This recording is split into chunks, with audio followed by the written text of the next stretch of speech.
6 வாரங்கள் பல்வேறு ஏற்ற இறக்கங்களோடு அமைந்தது இந்த பயணம். 33 புள்ளிகள் மட்டுமே தற்போது நம்மிடம்.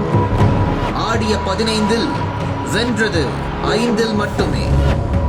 கேப்டன் சாகரின் காயம், அந்த நீயோட சின்ன ஒரு ஜர்க்கானது மாதிரி தான் ஃபீல் ஆகுது. பின்னர் நரேந்தர், பிறகு மாசானமுத்து, கடைசியாக விஷால் சஹல் என ஒட்டுமொத்த ரைடிங் யூனிட்டும் காயத்தின் பிடியில்.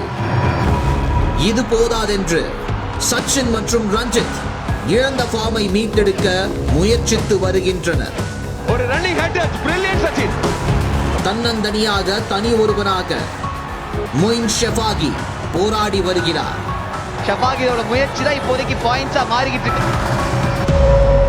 டீமின் ஒரே நம்பிக்கையாக நமது டிஃபென்ஸ் மட்டுமே இப்போது இயங்கி வருகிறது. பல சீசன்கள் அனுபவம் கொண்ட சாஹில் குலியா தற்போது ஃபார்ம் அவுட் ஆக இருந்தாலும் மற்றவர்கள் கை கொடுக்கின்றனர்.